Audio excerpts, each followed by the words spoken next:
오늘 함께 보실 말씀은 신명기 26장 16절에서 19절까지 말씀입니다. 구약성경 300쪽 어간에 있습니다. 신명기 26장 16절에서 19절까지의 말씀을 제가 봉독하겠습니다. 오늘 내 하나님 여호와께서 이 규례와 법도를 행하라고 내게 명령하시나니 그런즉 너는 마음을 다하고 뜻을 다하여 지켜 행하라. 내가 오늘 여호와를 내 하나님으로 인정하고 또 그 도를 행하고 그의 규례와 명령과 법도를 지키며 그의 소리를 들으리라 확언하였고, 여호와께서도 내게 말씀하신 대로 오늘 너를 그의 보배로운 백성이 되게 하시고 그의 모든 명령을 지키라 확언하셨느니라. 그런즉 여호와께서 너를 그 지으신 모든 민족 위에 뛰어나게 하사 찬송과 명예와 영광을 삼으시고 그가 말씀하신 대로 너를 내 하나님 여호와의 성민이 되게 하시리라. 아멘. 오늘은 어린이 주일이기 때문에 하나님께서 부모된 우리와 또 우리의 자녀와 후손들에게 주시는 약속의 말씀에 대해서 좀 살펴보도록 하겠습니다. 요즘 미디어를 통해 자주 접하게 되는 기사가 있습니다. 오래전부터 이미 우리나라 출산율이 현격히 줄어들게 되면서 인구가 많이 감소하게 되고 또 그 영향으로 우리 한국 사회는 초고령화 사회가 되었다라고 하는 내용들입니다. 그러나 인구학자들은 출산율이 줄어들고 사회가 초고령화 되었다, 이 정도에서 끝나는 것이 아니라 사실은 국가가 소멸할 수 있다라고 하는 암울한 전망을 내어놓고 있습니다. 2024년 우리나라 인구는 5,100만 정도 되고요. 그다음에 2072년이 되면 3천만 명 정도로 줄어들게 되고, 그리고 100년 후에는 1,000만 정도의 인구 수가 될 것이라는 전망을 하고 있습니다. 물론 이 수치는 지금처럼 출산율이 계속 줄어들 때를 가정한 것이고요. 그래서 우리 국민들의 인식 개선이나 또 정치적인 어떤 내용들이 또 고민하고 또 잘 계획하고 준비하여서 어려운 일들을 좀 잘 헤쳐나가면 좋겠다라고 하는 생각들을 해보게 됩니다. 즐거운 어린이날, 이 좋은 날에 왜 이런 어두운 이야기를 하는가 하면 우리에게 있는 자녀 또 우리에게 있을 후손들이 참 귀하다라고 하는 생각들을 다시 한번 돌아보기 위해서입니다. 신자의 가정에 새 생명이 주어지면 새 생명의 출생을 기뻐하기도 하지만 또 그 안에서 우리는 하나님께서 여전히 우리에게 큰 구원의 즐거움과 기쁨들을 나에게, 우리 가정에게, 또 이 시대에 여전히 부어주고 계시는구나 라고 하는 사실들을 돌아보면서 얼마나 감사한지 모릅니다. 자녀들이 주어지면 부모가 되는데, 그러면 신자인 부모는 이 자녀들을 어떻게 양육해야 되는가라고 하는 고민들을 많이 하게 됩니다. 그래서 성경에 있는 부모는 어떻게 이 자녀들을 양육해 왔는가, 여러 사례들이 있겠지만 모세의 어머니 요게벳에 관한 말씀을 좀 나눠보도록 하겠습니다. 모세가 태어난 때는 이스라엘 백성들이 애굽 치하에서 노예로 살고 있던 때입니다. 요셉이 애굽의 총리로 있을 때에 야곱과 그의 형의 식구들이 다 애굽으로 이주하여서 애굽의 백성들과 함께 지내왔습니다. 이때의 애굽의 왕조는 힉소스 왕조라고 해서 애굽 토착민이 아니라 이민족으로 구성된 왕조입니다. 자신들이 이민족이기 때문에 다른 이민족들에 대하여서 관대한 정책을 써왔습니다. 그렇기 때문에 이스라엘 백성들이 애굽 영토 안에 들어와서 애굽 백성들과 사는 것에 대해서 아주 포용적인 부분들을 많이 있었습니다. 그러나 이 힉속스 왕조가 지나가고 18, 19 왕조가 들어서게 되는데 이들은 이민족이 아니라 토착 민족이 이룬 왕조입니다. 그렇기 때문에 이들은 이민족에 대하여서 강경한 정책을 펼치게 되었고 출애굽기 1장에 나와 있는 요셉을 알지 못하는 새 왕이 바로 이들의 왕조라고 보고 있습니다. 이들은 이스라엘 백성들과 같이 살아가기를 거부하고 오히려 이 이스라엘 백성들을 노예화하여서 이들을 통하여 많은 노동력을 자신의 나라를 발전시키는데 사용을 해 오게 됩니다. 이 바로와 애굽 백성들이 이 이스라엘 백성들을 경계하고 또 주의하는 부분들이 있는데 첫 번째는 이스라엘 수가 번성하면 자신들에게 위협이 될 수 있다라고 하는 걱정을 하게 되고 또 두 번째는 이들이 애굽 안에 있으면서 바깥에서 쳐들어오는 적군들과 모의하게 되면 자신들의 제국이 위태로울 것이다 라고 하는 염려도 하게 됩니다.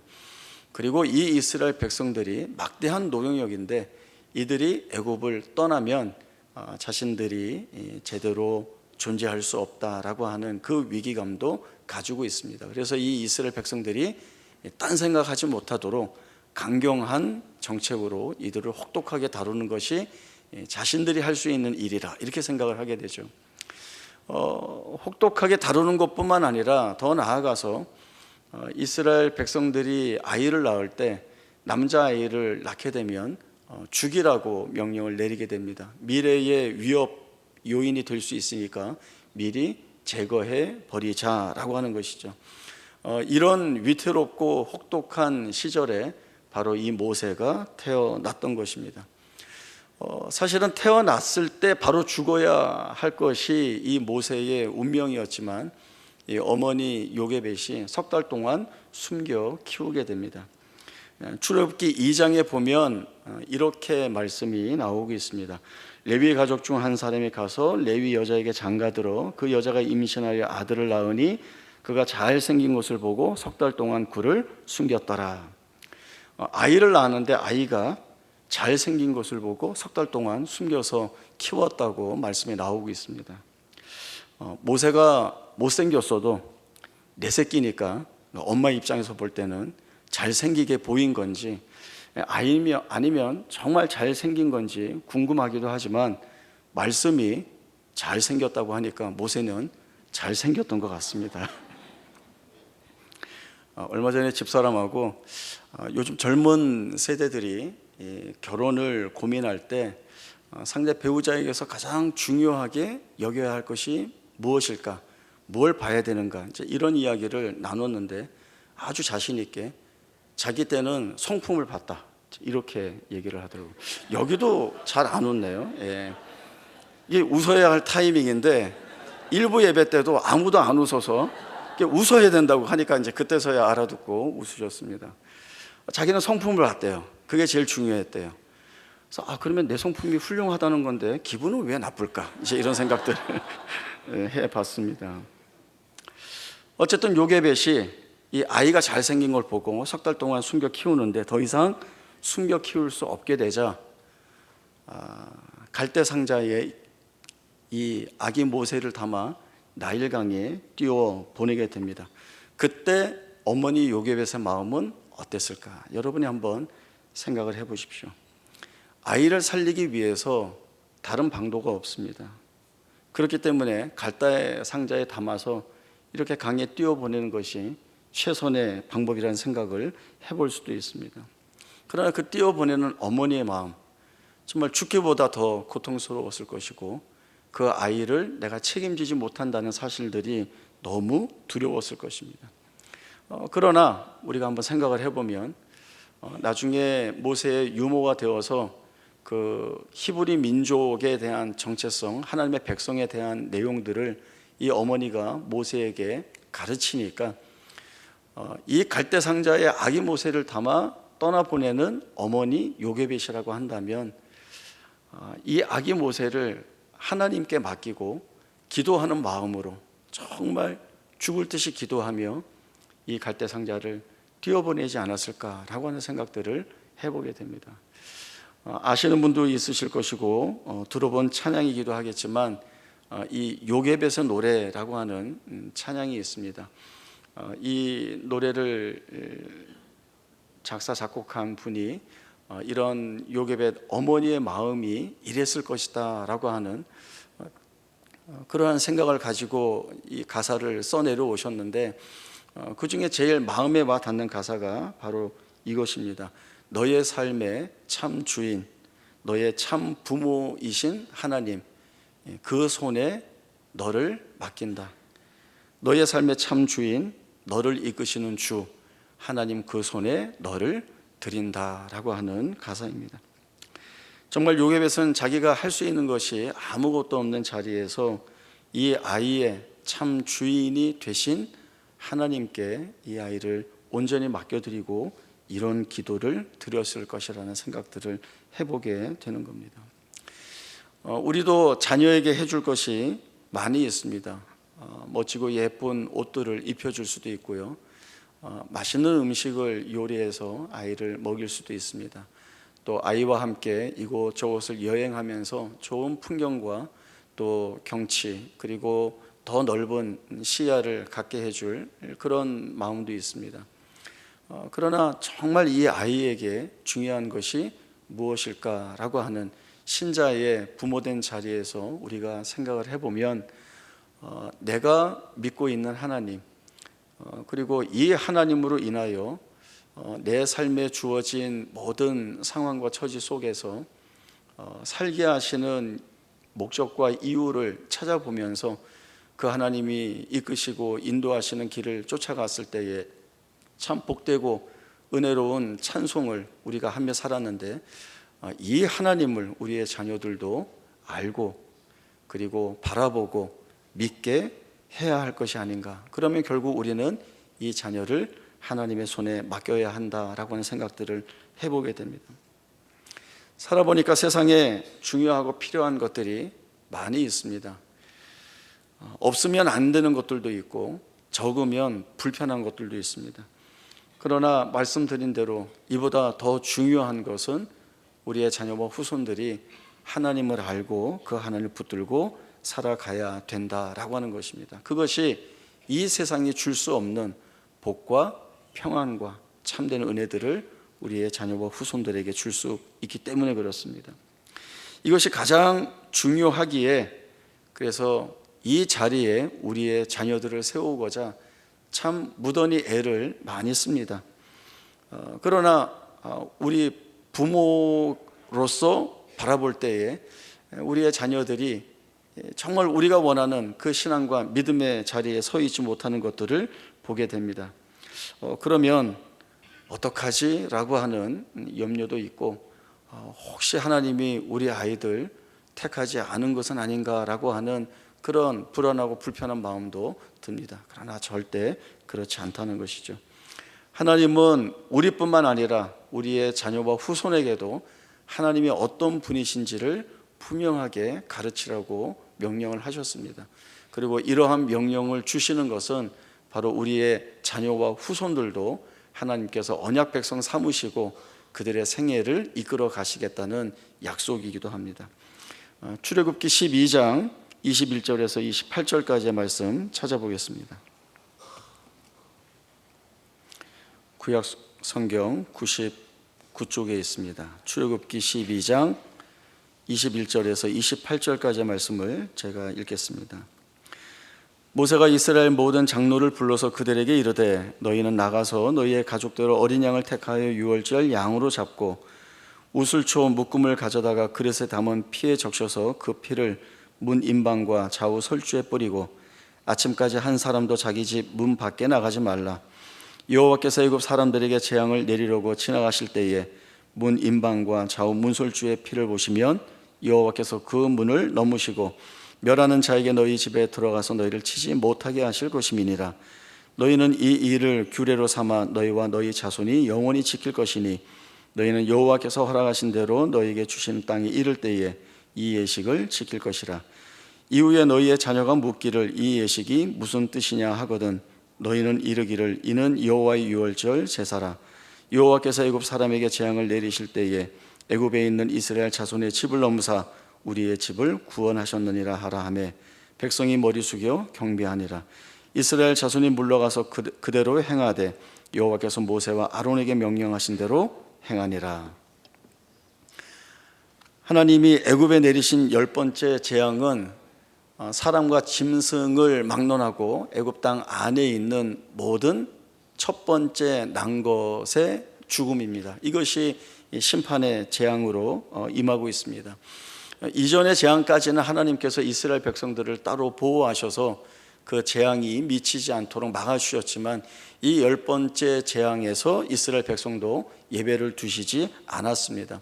그러나 그렇다고 이 심판을 그대로 받게 내버려 두신 것이 아니라 하나님은 이스라엘 백성들이 이 10번째 재앙에서 구원받을 방법을 알려주셨습니다. 어린 양을 잡아 그 피를 좌우 문설주와 임방에 바르면 이것이 표적이 되어 하나님의 심판이 임하지 않도록 하시겠다는 약속입니다. 그리고 하나님은 이렇게 구원하신 것을 기념하여 유월절로 삼으라는 말씀을 주시고 있습니다. 이 유월절은 매년 지켜나가야 하는데 이제 하나님께서 행하신 이 일을 그 당시에 보지 못했던 세대들이 뒤에 일어날 것입니다. 그리고 이들이 물을 것이죠. 도대체 이 예식이 무엇을 기념하고 의미하고 뜻하는가라고 하는 겁니다.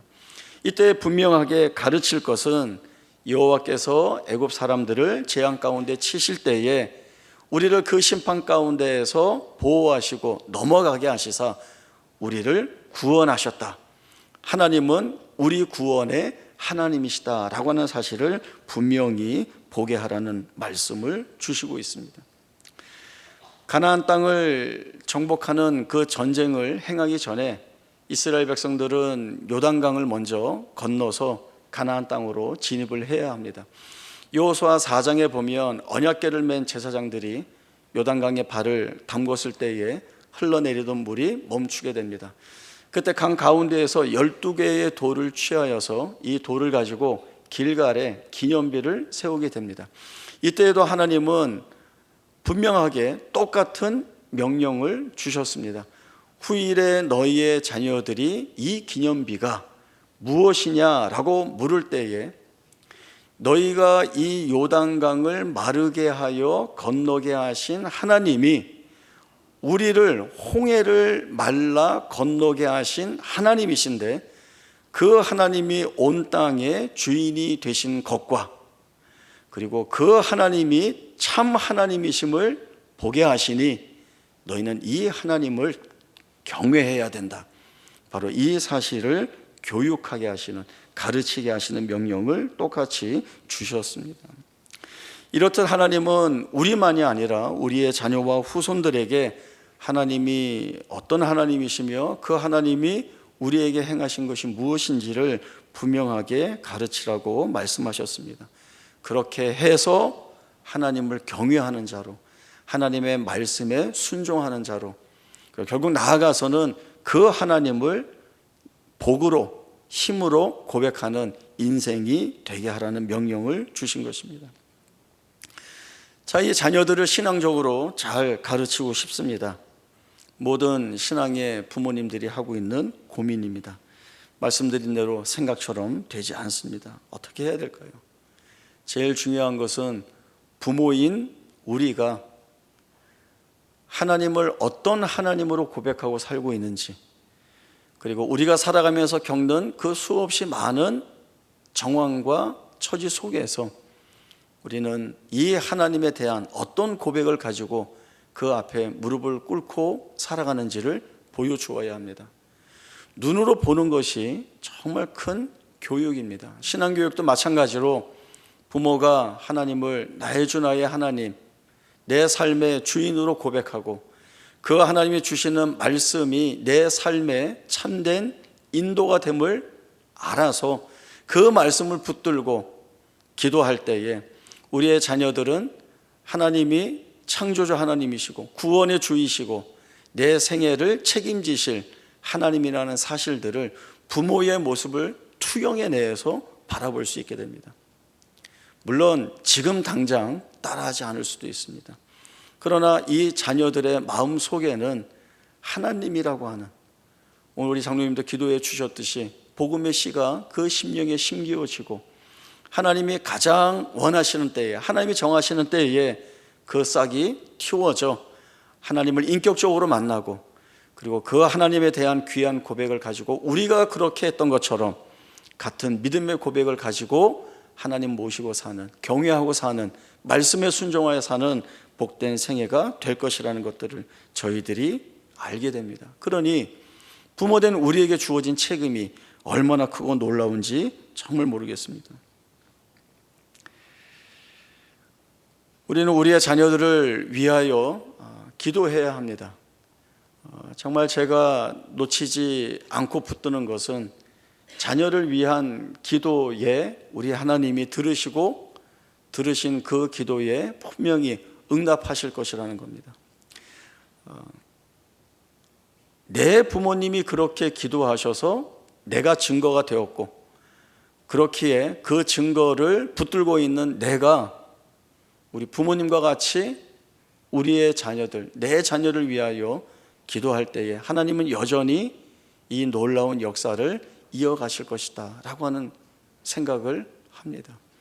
하나님은 말씀에 보면 아브라함과 이삭과 야곱의 하나님, 정말 제가 좋아하는 이 하나님에 대한 표현입니다. 이 하나님이 아브라함에게 약속을 주신 이 약속을 이삭이 부족하고 야곱이 부족하고 이스라엘 백성들이 부족하지만 그러나 그들의 생애 가운데 부족함 없이 모자람 없이 하나도 허투루 되는 것 없이 개입하셔서 그들의 생애를 완전하게 만들어 가시는 그 하나님이 되실 것을 약속해 주셨기에 이 하나님이 이루실 일들을 우리가 분명히 붙들고 있습니다. 이것이 우리가 가지고 있는 믿음입니다. 오늘 다음 예배인 3부 예배 때에는 유아 세례를 베풀게 됩니다. 지난주에 유아 세례 교육을 우리 부모님들과 함께 했는데 그때 교육의 내용 가운데 이 내용이 있습니다. 세례를 받으려면 분명한 신앙 고백이 있어야 합니다. 그러나 우리의 아이들은 아직 어리기 때문에 이 아이들이 나는 죄인입니다, 그렇기에 구주이신 예수가 필요합니다, 이 고백을 할 수가 없죠. 그럼에도 불구하고 우리 교회가 그 어린 자녀들에게 유아 세례를 베푸는 것은 부모님들이 이 아이를 대신하여 약속하는 것이 있기 때문에 그렇습니다. 그 약속이 무엇인가 하면 바로 하나님께서 아브라함과 이삭과 야곱의 하나님이 되시기 때문에 이 사실을 내가 알고 있기 때문에 이 언약의 하나님이 일하실 그 일을 소망하며 내가 말씀과 기도로 이 아이를 양육할 것을 교회 앞에 약속할 때에 그 부모님의 약속에 근거하여서 우리가 유아 세례를 베푼다라고 하는 겁니다. 그렇기 때문에 이 부모가 짊어지고 있는 가장 큰 책임은 이 자녀를 위하여 말씀으로 양육하고 이 자녀를 위하여 기도하겠다라고 하는 것입니다. 이러한 유아 세례 예식을 두고 말씀을 나누고 함께 기도하면서 저희가 깨닫는 것은 하나님께서 우리에게 큰 은혜도 베풀어 주시지만 이렇게 자녀를 키우는 자리를 통하여 우리가 하나님께 맡긴다는 것, 그리고 하나님을 더 깊이 알아가는 것이 무엇인가를 우리에게 보게 하십니다. 어제 교사 세미나가 있었습니다. 백석대학교에 정찬호 목사님이 오셔서 강의해 주셨는데 정말 우리 주일학교 많은 선생님들이 모여서 그 강의를 들었고 또 많은 은혜가 있었습니다. 저뿐만 아니라 그 자리에 참석한 많은 선생님들이 정말 큰 은혜를 받고 위로를 받고 도전을 받았습니다. 그때 이 정찬호 목사님이 주신 말씀이 이 세대의 아이들에 대한 이야기를 주셨어요. 요즘 세대의 자녀들 정말 이해가 되지 않는다는 거죠. 왜냐하면 전혀 생각할 수 없는 반응을 보이거나 말을 하기 때문에 그렇습니다. 그렇기 때문에 요즘 아이들은 이래라고 하는 그 알아가는 것이 아니라 알아갈 수 없답니다. 너무 다르니까. 그러면 어떻게 해야 되는가 하면 이 아이가 있는 모습 그대로 받아들여야 된다라고 하는 거죠. 정말 그 말씀을 들으니까 저도 동감하는 부분이 굉장히 많았습니다. 저도 제 아이들을 키울 때 그런 생각을 많이 했던 것 같아요. 얘네는 사람이 아니라 외계인이구나. 어쩌면 이렇게 다룰 수 있는가. 정말 알 수가 없다. 이런 생각들을 많이 했거든요. 그만큼 이 세대의 아이들이 달라졌습니다. 그리고 이 세대의 아이들이 달라지면서 시대상이 많이 변모해 갑니다. 지금의 시대를 여러 현상 중에 한 현상을 꼽으면 어떤 현상의 시대인가 하면 탈종교화 시대라고 하는 것이죠. 많은 사람들이 종교를 갖기를 거부하고 있는 시대가 되었다라고 하는 겁니다. 물론 이런 부분들이 많이 염려되는 부분들이 있기도 하지만 또 뒤집어 생각하면 이런 시대에 우리의 가정에 믿음을 함께 고백하며 나아갈 수 있는 자녀와 후손들이 주어졌다는 것이 얼마나 감사한가. 그리고 이들을 성도로 잘 키워내는 것이 무엇보다 중요하다라고 하는 생각들을 해보게 됩니다. 그래서 계속해서 드리는 말씀이 말씀으로 양육하고 기도를 양육한다는 것인데, 그러나 여기에서 가장 중요한 것이 있습니다. 그것이 무엇인가 하면 부모와 교사의 책임은 심고 물을 주는 것이고 자라게 하시는 이는 하나님이시다. 책임지시는 분은 하나님이시다. 그러니 그 하나님께 맡겨야 된다라고 하는 사실입니다. 이 말씀은 어디에 있는 말씀이죠? 고린도전서 3장에 보면 이 말씀이 있습니다. 고린도 교회 성도들은 자기가 선호하고 자기가 따르고자 하는 지도자를 따랐습니다. 그 상대적으로 다른 지도자 그리고 그들을 따르는 사람들을 비난하고 외면했습니다. 각 파벌로 나뉘어져서 분열되었죠. 그때 바울이 준 이야기가 무엇인가 하면 아볼로는 무엇이고 바울은 누구냐? 나는 심고 아볼로는 물을 주었으되 오직 자라나게 하시는 이는 하나님이시다라고 하는 말씀을 주었습니다. 결국은 이 하나님이 하셔야 되는 일들입니다. 우리는 자녀의 생애를 결정하지 못합니다. 우리가 자녀의 생애를 책임지지 못합니다. 우리가 할 수 있는 것은 심고 물을 주는 것뿐입니다.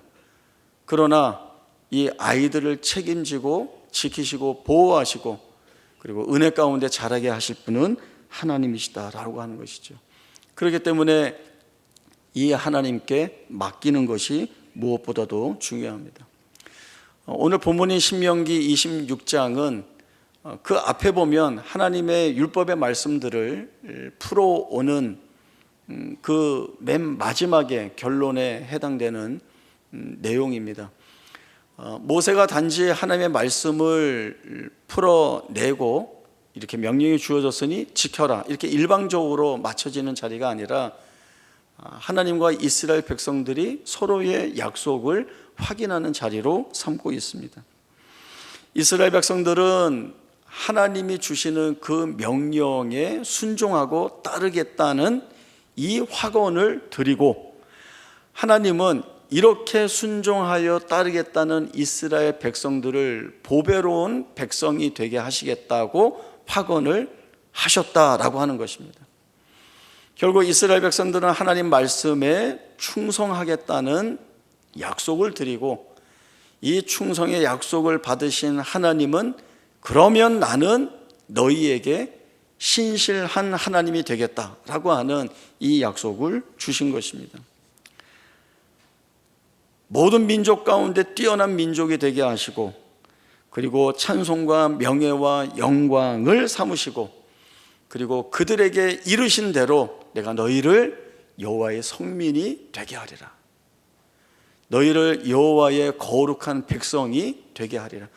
하나님이 되게 하겠다라고 하는 하나님 편에서의 의지를 가지고 주신 약속이기 때문에 이 일은 반드시 이루어질 일입니다. 그리고 더 나아가 이루신 일이라고 우리가 믿습니다. 이러한 마음이 오늘 우리의 자녀들을 우리의 마음에 품고 하나님께 드릴 믿음의 고백이자 우리의 기도가 되어야 합니다. 우리의 이 믿음 있는 기도는 교회와 또 부모님 그리고 가정이 하나가 되어서 우리의 자녀들을 또 우리의 후손들을 하나님께 맡기고 같은 마음으로 열심을 품고 기도할 내용들입니다. 교회 안에 들어와 있는 우리의 어린 자녀들과 학생들 또 청년들은 그냥 막연하게 누구 집의 아이들이 아니라 정말 하나님께서 사랑하시는 존재로 우리의 가정에 우리의 교회에 맡겨주신 복된 존재이기 때문에 참 귀하게 여겨야 하고 우리의 자녀뿐만 아니라 우리 모든 성도들의 가정의 자녀들 후손들이 하나님을 하나님으로 고백하고 인격적으로 만나고 그들에게 주어진 복음대로 살아갈 수 있는 귀하고 복된 하나님의 거룩한 백성으로 자라갈 수 있도록 우리가 함께 기도하며 이 일에 열심 있는 마음들을 품어야 합니다. 함께 기도해 주시고 또 함께 말씀으로 가르쳐 주시고 그리고 앞선 믿음의 선배들로서 귀한 신앙의 모범을 보여주어서 아브라함과 이삭과 야곱의 하나님이라고 하는 이 고백이 우리와 우리의 자녀와 후손들에게 같이 고백되어질 수 있는 귀한 증언들이 될 수 있도록 기도의 자리에 서서 함께 기도해 주시기를 간절히 부탁드립니다. 기도하겠습니다. 하나님 아버지 은혜를 감사합니다. 우리의 가정에 하나님이 허락하신 귀한 복된 선물들 우리의 자녀와 후손들이 아름답고 귀합니다. 이들을 통하여 하나님께서 우리를 얼마나 사랑하시는지 또 아브라함과 이삭과 야곱의 하나님이신 그 하나님께서 우리와 우리의 자녀와 후손들을 얼마나 복되게 하시는지를 돌아보게 됩니다. 주신 말씀을 붙들고 기도하며 우리의 자녀들을 믿음으로 양육해 나가기를 간절히 원합니다. 먼저 우리가 깊이 만난 그 하나님을 더욱더 깊고 감사한 자리에서 우리의 하나님으로 고백하게 하시고 그렇게 살아가는 부모된 우리의 모습을 보고 우리의 사랑하는 자녀들이 같은 믿음을 고백하는 자리에 서서 하나님을 자신들의 하나님으로 이 하나님을 인격적으로 만나 거룩한 백성으로 살아나가는 데 부족함이 없도록 그리고 이들의 생애를 이끌어 주시는 그 하나님의 영광을 우리들이 함께 바라보며 맡겨주신 사명 잘 감당해 갈 수 있도록 은혜 주시고 축복하여 주옵소서. 거룩하신 예수님의 이름으로 기도하옵나이다. 아멘.